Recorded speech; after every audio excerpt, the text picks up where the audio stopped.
Welcome to our podcast, where we dive into the fascinating world of animals. We cover it all: wildlife conservation and unique species to ethical care practices and animal behavior.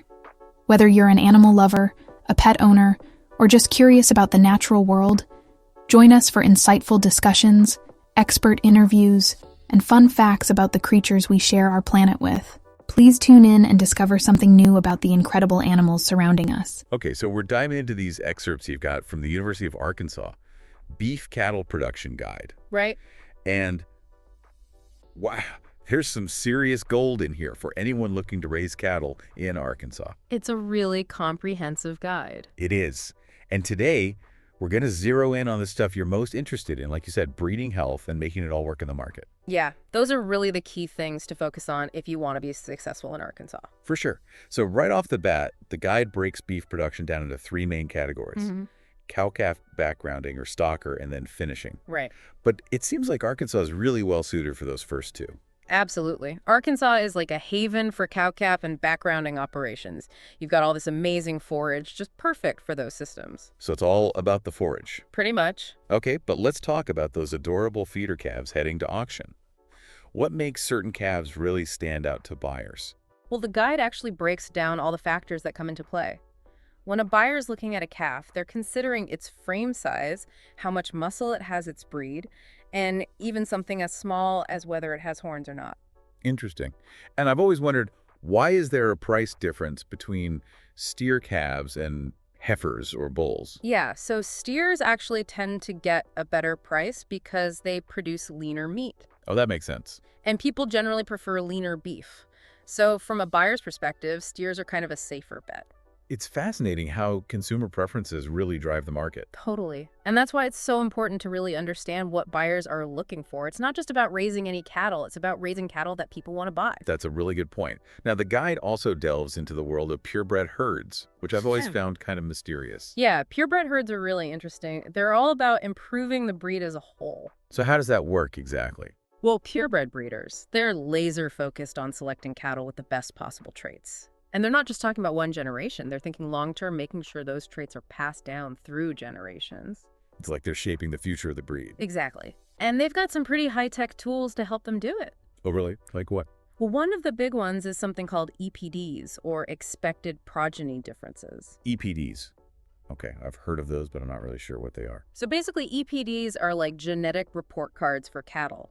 They allow breeders to predict how the offspring of a particular bull or cow will perform based on its parents' genetics. So it's like getting a sneak peek into the future. Exactly. And that's incredibly valuable for breeders because it allows them to make really informed decisions about which animals to breed. I bet. And the guide mentions that not all EPDs are created equal. Right, because different breeds and even different regions might prioritize different traits. For example, here in Arkansas, a lot of breeders are focusing on EPDs related to heat tolerance and parasite resistance. That makes sense because those are major challenges here. Exactly. They're trying to breed cattle that are specifically adapted to thrive in Arkansas's climate. Now that is smart breeding. It's all about staying one step ahead of the game. Now the guide also gets into the nitty-gritty of inheritance, like genes and chromosomes, but I think our listeners probably know the basics there. Yeah, we don't need to do a whole genetics lesson. Right. So what's the key takeaway for our listeners when it comes to inheritance? Well, the thing to really pay attention to is heritability. Okay, so what exactly is heritability? Heritability basically tells you how much of a particular trait is determined by genetics versus environmental factors. So like with growth rate, for example. Exactly. Growth rate has a pretty high heritability, which means that it's mostly influenced by genetics. So if you want to improve the growth rate of your herd, selective breeding is going to be your best bet. So the higher the heritability, the faster you can make progress through breeding. Precisely. And that's where those EPDs become even more valuable. Right, because they help you identify the animals with the best genes to pass on. Exactly. And the guide really emphasizes the importance of the sire in all of this. The sire meaning the bull. Right. The bull contributes half of the genes to every calf. So choosing the right bull is absolutely crucial for making genetic progress. It's like they're the gatekeepers of the gene pool. Pretty much.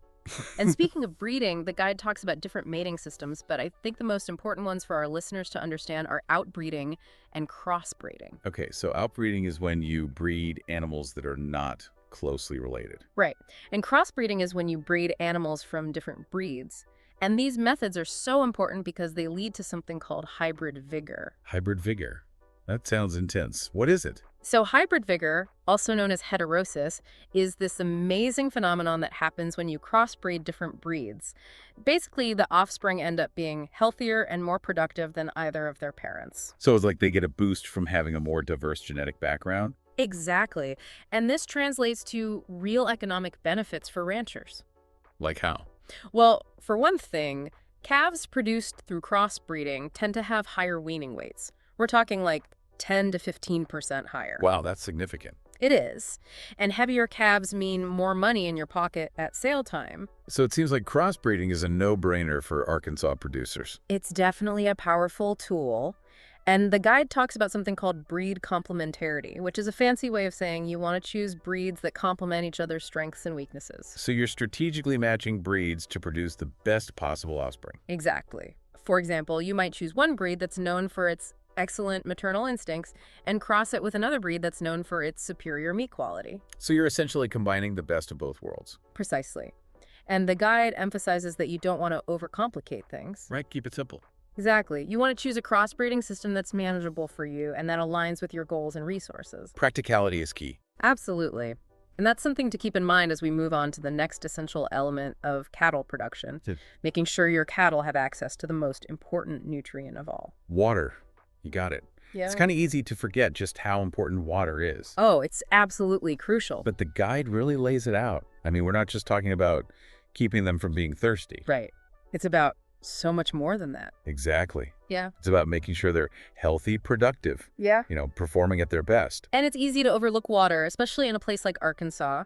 We tend to think we've got plenty of water to go around. We do. But the guide stresses that it's not just about quantity. It's got to be good quality water. It's got to be accessible, and you got to make sure they're getting enough. Okay, so how much water are we actually talking about here? Well, during those hot Arkansas summers, a mature cow can drink up to 20 gallons of water a day. Wow, 20 gallons. That's wild. It is, and that's more than double what they'd need in the cooler months. Wow, so you really got to stay on top of it. Yeah, you do. And if a cow is nursing a calf, she's going to need even more water. Oh, right, that makes sense.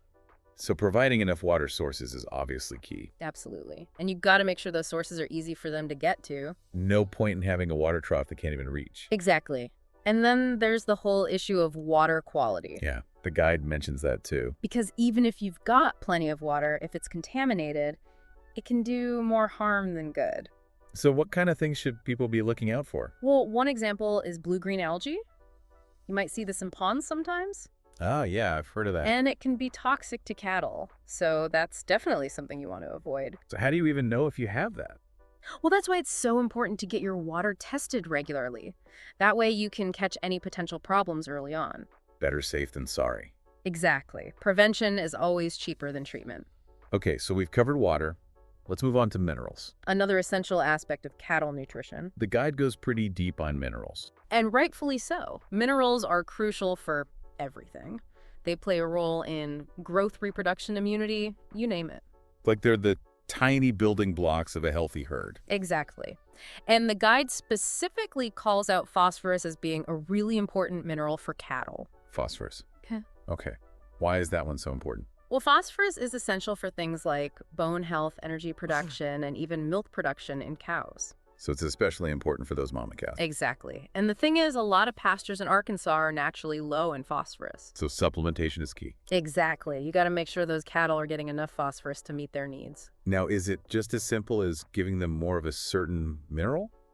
Or does it get more complicated than that? It definitely gets more complicated because it's not just about the individual minerals, it's also about the balance between them. So they all work together. Precisely. The guide talks about mineral ratios, and one of the most important ones is the calcium to phosphorus ratio. Okay, calcium phosphorus.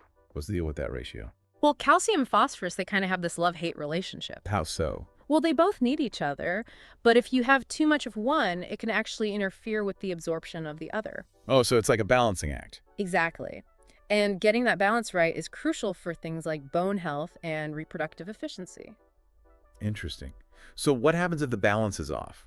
Well, you could start to see problems like skeletal issues, decreased fertility, all sorts of things. That's why it's so important to get expert advice when you're developing your mineral program. Absolutely, because every operation is different and there's no one-size-fits-all solution. Now, the guide also mentions mineral deficiencies. Right, because if cattle aren't getting enough of certain minerals, it can lead to a whole host of problems. Like what? Well, one example is something called grass tetany. Grass tetany. That sounds scary.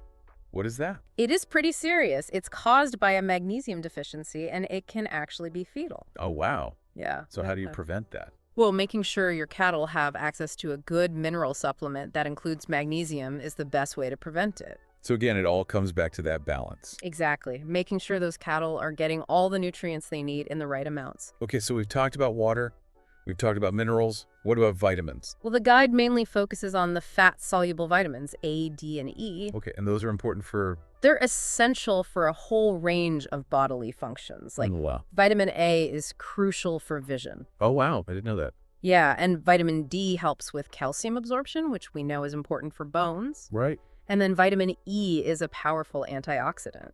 Okay, so how do we make sure cattle are getting enough of those vitamins? Well, the good news is that good quality forage often provides sufficient amounts of these vitamins. So as long as they're grazing on good pasture, they should be good to go. In most cases, yes. But there are certain situations where supplementation might be necessary. Like when... Well, for example, if you're feeding cattle crop residues or hay that's been damaged by the weather, it might not have as many vitamins. So it's always something to keep an eye on. Exactly. You got to make sure those nutritional needs are being met no matter what. Speaking of meeting needs, let's move on to another crucial aspect of cattle management. You mean making sure those herds stay healthy? Exactly. Because a healthy herd is a profitable herd. And that brings us to the bottom line, literally. Right. At the end of the day, it's all about profitability. Exactly. And the guide wraps up with a whole section on marketing strategies, which I thought was really smart. It's so important because you can raise the healthiest, best-looking cattle in the world, but if you don't know how to market them, you're not going to get top dollar. It's true. You got to know how to play the game. Exactly. And the guide really breaks it down. It all starts with understanding how cattle are valued in the marketplace. Okay, so for slaughter cattle, what are the key factors that determine their value?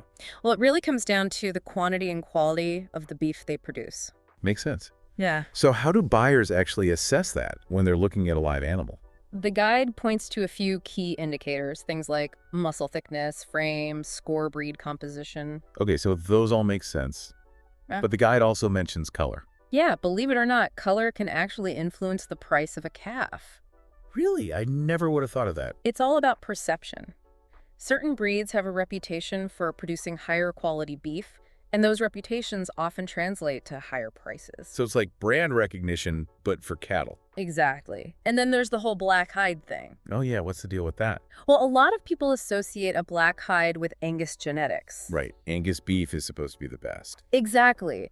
And while that's not always accurate, not all black-hided cattle are Angus and not all Angus are created equal. Right. But that perception persists, and it can actually drive up prices for black-hided calves. So if you've got a black-hided calf, you're in luck. Pretty much. But even beyond those visual cues, there are a lot of management decisions that can affect the price you get for your cattle.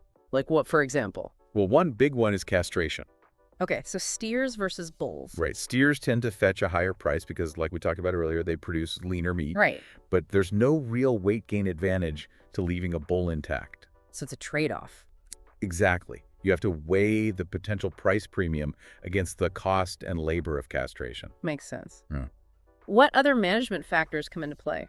Well, something as simple as how much feed and water a calf has in its system on sale day can actually affect its weight. Oh, really? Yeah, it's called fill. And then there's body condition. So you want them to be well-fed but not fat. Exactly. Buyers want to see healthy, well-fleshed calves, but they don't want to pay for excess fat. And I'm guessing any signs of illness or lameness are a big no-no? Absolutely. Those can definitely lower the price. And another thing the guide mentions is the importance of uniformity. Uniformity. Okay. So you want all your calves to look pretty similar. Exactly. Because buyers are often looking for large, uniform lots of cattle. Well, it makes it easier for them to assess quality and predict performance. Plus, they can just buy a whole bunch of cattle at once, which is more efficient. So if you can offer that, you're giving buyers what they want. Exactly. And that usually translates to a better price. It's amazing how all these little details can add up. It's true. It's all connected. Well, this has been an incredibly insightful deep dive. We've covered so much ground, from the basics of beef production in Arkansas all the way to these really nuanced marketing strategies. It's been great unpacking all this information with you. And I think our listeners are going to walk away with a much deeper understanding of what it takes to be successful in this industry. I hope so.